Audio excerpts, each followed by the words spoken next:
Hello friends, I am Milan Pandit and welcome back to my channel easy learners.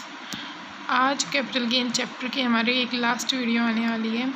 इसमें सबसे पहले हम 2 एक्ट पढ़ने वाले हैं और लास्ट में अपना एक क्वेश्चन करने वाले हैं, है ना। इसके अगर तब भी आपको कोई प्रॉब्लम आती है या फिर कोई कन्फ्यूज़न है तो आप प्लीज़ मुझे कमेंट करके बता सकते हैं।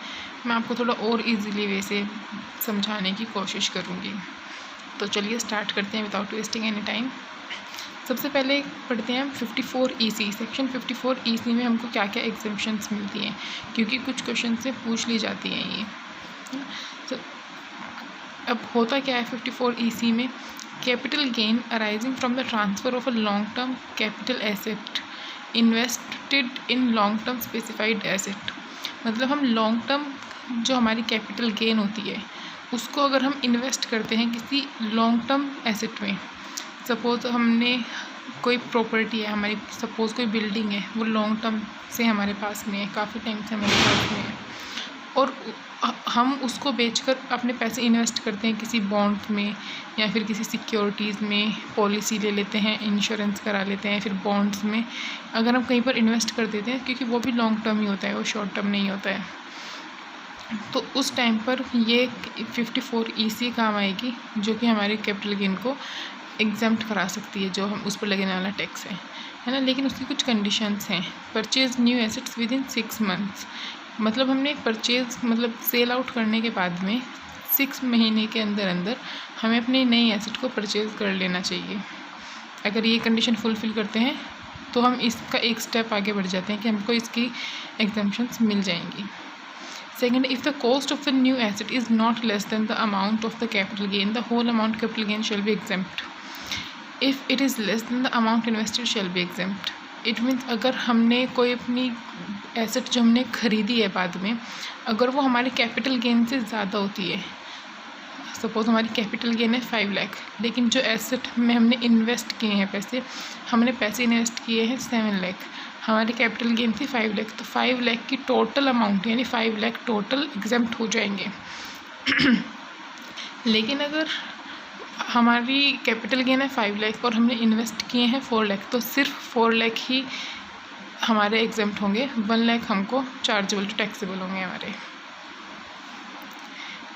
नेक्स्ट पॉइंट है लॉन्ग टर्म का मतलब होता है मिनिमम 3 ईयर हमारे पास उसकी होल्डिंग पावर होनी चाहिए, कि कम से कम हमारे पास में वो 3 साल होनी ही चाहिए, वो एसेट कम से कम 3 सालों के लिए हमारे पास होनी चाहिए। वो विल नॉट बी फोर्थ आता है will not be entitled to deduction under section 80C।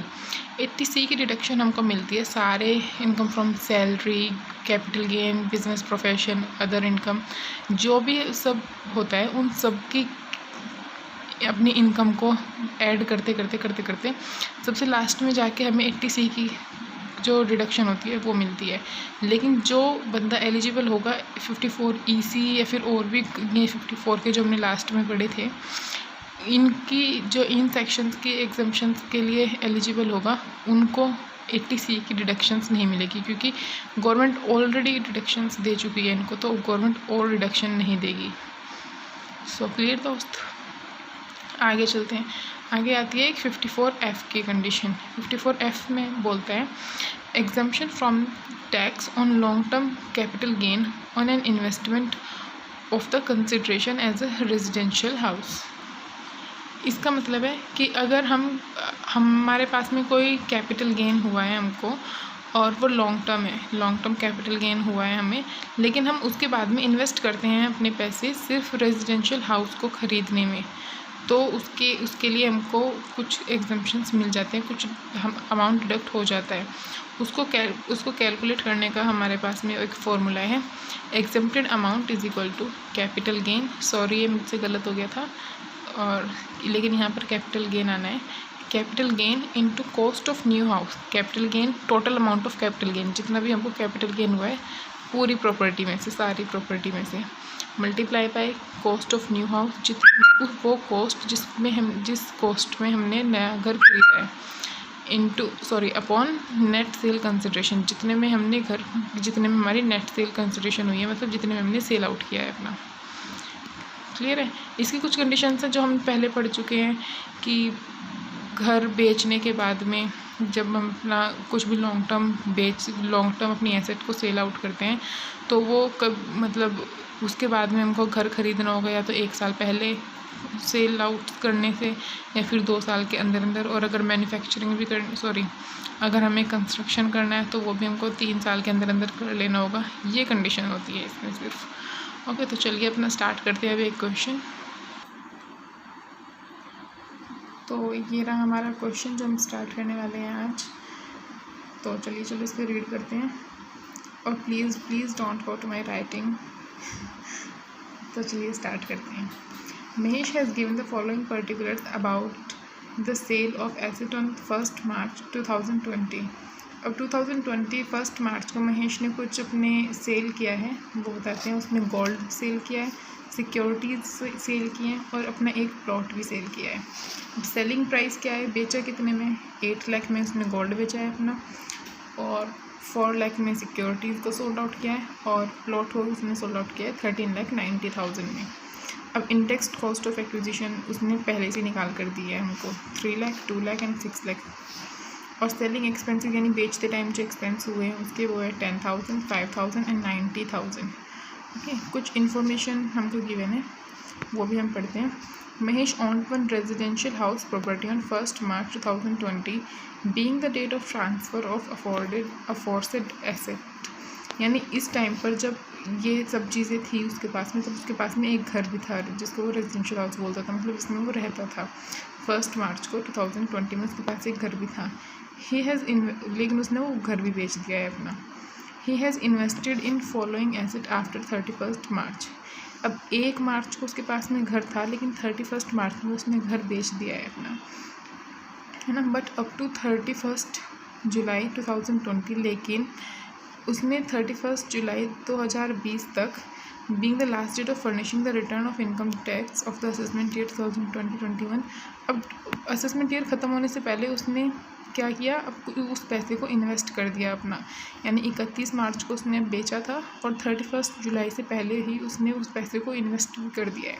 किस चीज़ में उसने उस पैसे को इन्वेस्ट किया है, बॉन्ड्स ऑफ NHAI में। NHAI मतलब national highway authority of India. उसमें आफ्टर 5 ईयर्स मतलब 5 साल हो गए, जो रिडीम हो जाएंगी मिलेंगी उसको 5 साल बाद मिलेगी, मतलब लॉन्ग टर्म इन्वेस्टमेंट है 3 लाख की। और उसने एक और इन्वेस्टमेंट की है RECL में। RECL मतलब रूरल इलेक्ट्रिफिकेशन कॉरपोरेशन लिमिटेड, जो कि रिडीमेबल मतलब वापस कब मिलेंगे उसको पैसे 5 साल बाद। ये भी उसकी लॉन्ग टर्म इन्वेस्टमेंट है। अब उसने एक रेजिडेंशियल हाउस भी परचेज़ किया है जिसकी अमाउंट है 10 लाख। ठीक है, अब ये हमने पूरा क्वेश्चन रीड आउट कर लिया है। अब बोलता है calculate the income taxable under the head capital gain. अब हमें इसकी कैपिटल गेन निकालनी है कि कितने कैपिटल जो इसको गेन हुई है उस पर कितना टैक्स लगने वाला है। तो चलिए अब इसको सोल्व करते हैं। तो सबसे पहले हम सॉल्यूशन स्टार्ट करते हैं अपना। और जो क्वेश्चन अभी कर रहे हैं हम लोग, ये 2021 के क्वेश्चन पेपर में आया है क्वेश्चन इस टाइप से। मतलब 3 चीज़ें गिवन है, 3 चीज़ों को अलग अलग करके हमको कैपिटल गेन जिनका निकालना है।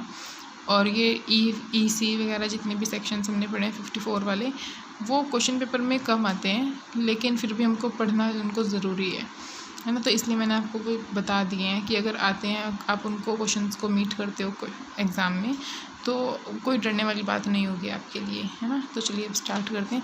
सबसे पहले क्वेश्चन में गिवन है उसने गोल्ड पर सोल्ड आउट किया, तो सबसे पहले हम गोल्ड को लेंगे। ठीक है, गोल्ड सोल्ड आउट करते हैं सबसे पहले। अब गोल्ड का सेलिंग प्राइस क्या है, गोल्ड का सेलिंग प्राइस है हमारे पास में, 8 लाख। 8 लाख। अब इसमें से माइनस कर देंगे हम, क्योंकि हमारे पास में सेलिंग करते टाइम एक्सपेंसेस भी हुए थे।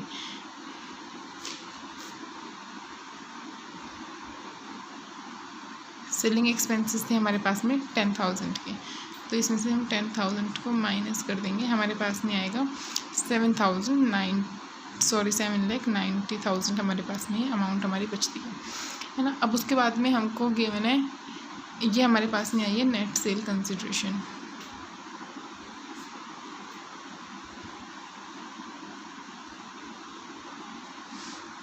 ये हमारे पास में नेट सेल कंसिडरेशन, क्योंकि इतने में हुई थी लेकिन इतना खर्चा भी तो हुआ है, ये अपने पॉकेट से थोड़ी ना देगा।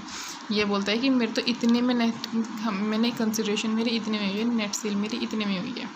तो अब आगे देखते हैं। अब आगे हमको इंडेक्स्ड कॉस्ट पहले से गिवन थी, अब वो माइनस करते हैं। इंडेक्स्ड कॉस्ट कितनी गिवन थी हमको? 3 लाख। हमें इंडेक्सेशन निकालने की ज़रूरत नहीं है। इंडेक्स्ड कॉस्ट हमको गिवन थी 3 लाख।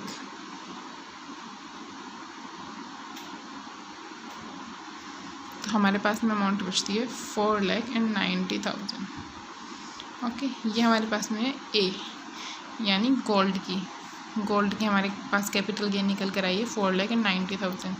अब उसने सेकंड क्या सोल्व आउट किया है? सिक्योरिटीज़। अब हम सिक्योरिटीज़ की बात करते हैं।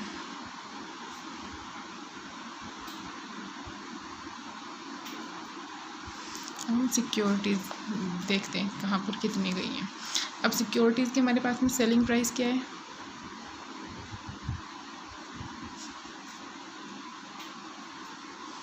सिक्योरिटी का सेलिंग प्राइस हमारे पास में 4 लाख। ये देखिए क्वेश्चन में 4 लाख गिवन है ना, तो यहाँ पर हमें लिखना है 4 लाख माइनस हमको इसमें से सेलिंग एक्सपेंसेस करने हैं।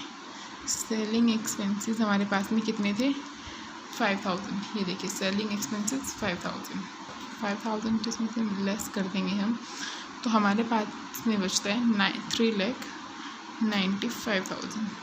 क्लियर है? ये बहुत ज़्यादा बड़ी अमाउंट की कैलकुलेशन नहीं है, तो इसलिए ये ऐसे ही हो पा रहा है, इसमें कैलकुलेटर की ज़रूरत नहीं है ना, लेकिन आप कर सकते हैं कैलकुलेटर यूज़ इसमें ना। अभी हमारे पास में आई है नेट सेल कंसिडरेशन निकल कर।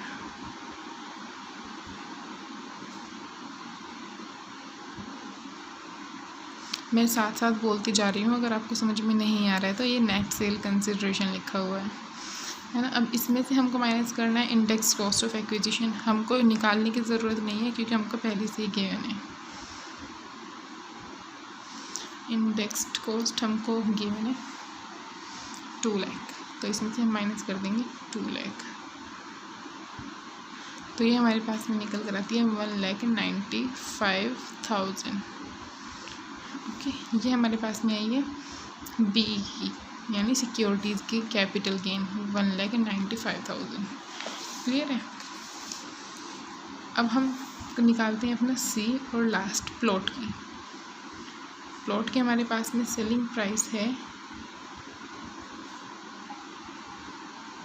ये देखिए प्लॉट का सेलिंग प्राइस हमारे पास में 13,90,000। तो यहाँ पर भी हम 13,90,000 लिखते हैं। अब इसमें से माइनस करते हैं हम, इसके साथ में भी सेलिंग एक्सपेंसेस हुए हैं हमारे, वो हुए हमारे 90,000 के, माइनस करते हैं तो हमारे पास में आता है एग्जैक्ट 13 लाख। क्लियर है? अब ये आई है प्लॉट की नेट सेल कंसिडरेशन।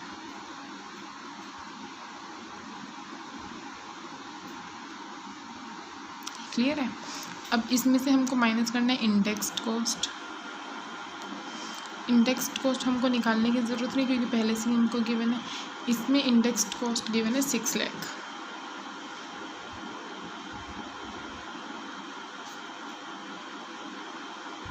यहाँ पर माइनस कर देंगे 6 लाख और हमारे पास में आएगा 7 लाख। तो ये आई है हमारे पास में सी की निकल के। अब कैपिटल गेन कैसे निकलेगी? टोटल कैपिटल गेन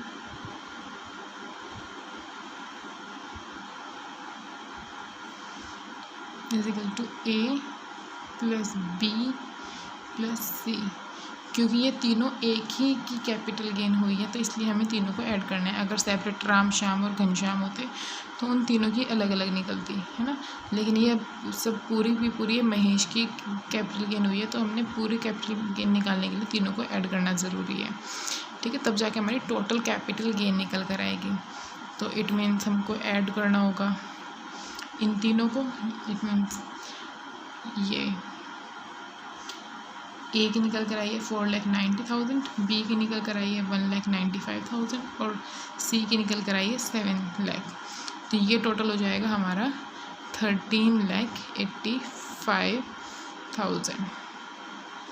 क्लियर है? यस, इतना ही आएगा। अब जो मेन हम इसमें करने वाले हैं, जो मैंने आपको एक एग्जाम्पशन बताई थी ना 54 EC वाली, अब वो चीज़ें आएंगी इसमें। अब इसमें से हमको लेस करना पड़ेगा।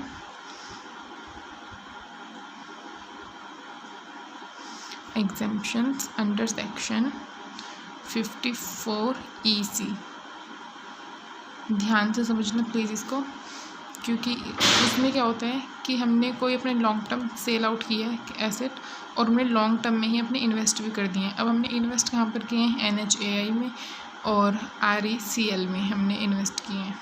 तो सबसे पहले एक तो था हमारा इन्वेस्टमेंट इन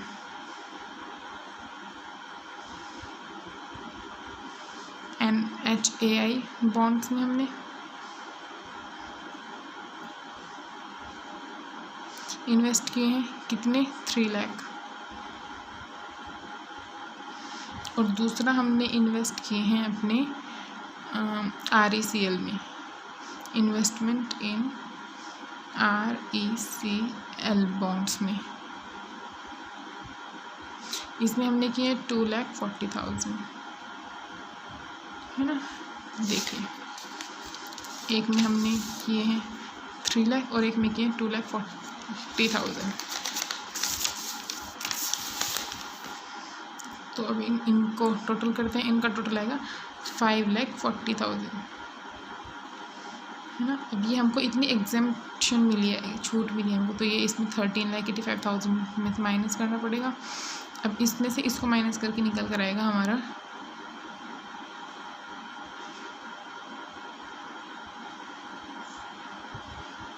ये आएगा, चेक कर लेना एक बार, गलत ना हो, 8,45,000 ये निकल कर आएगा हमारे पास में अमाउंट एग्जाम्पशन के बाद में। लेकिन अब हमने एक रेजिडेंशियल हाउस भी परचेज़ किया है बाद में, ये देखिए लास्ट में लिखा है ना, रेजिडेंशियल हाउस प्रॉपर्टी 10 लाख, ये भी क्या है। अब इसकी भी हमने एक फॉर्मूला देखा था पीछे, ये देखिए, है ना, capital gain into cost of new house net sale consideration.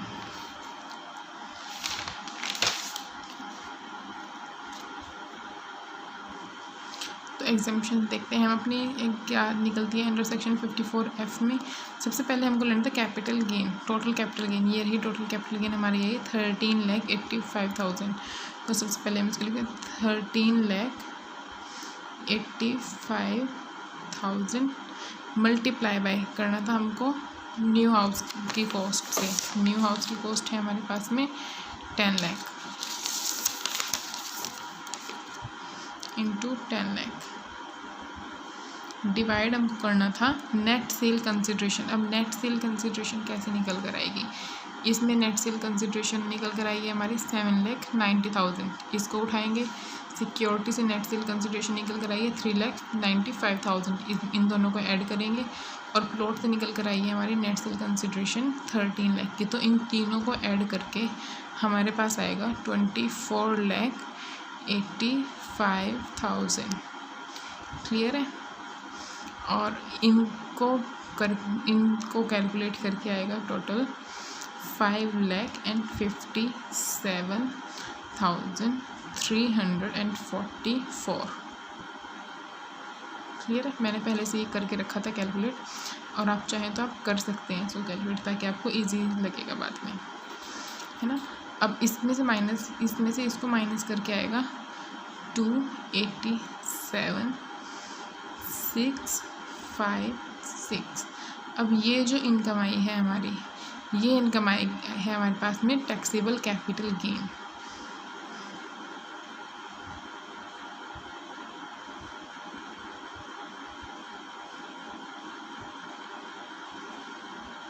Okay, तो ये पूरा क्वेश्चन, क्योंकि हमने माइनस करते करते हमने पहले तीनों का निकाला कि हमारे इसमें यानी गोल्ड की कैपिटल गेन क्या है, फिर सिक्योरिटीज़ की कैपिटल गेन क्या है, फिर प्लॉट की कैपिटल गेन क्या है, फिर हमने तीनों को ऐड करके टोटल कैपिटल गेन निकाला। फिर कुछ एग्जाम्पशंस मिलनी थी हमको, कुछ सी के अंडर थी, जो कि इन लॉन्ग टर्म इन्वेस्टमेंट थी 3 लाख की और 2,40,000 की। इन दोनों को हमने एग्जाम्प्ट थी क्योंकि अमाउंट, तो इसलिए टोटल कैपिटल गेन में से इसको माइनस करके हमारे पास में अमाउंट आई 8,45,000 की।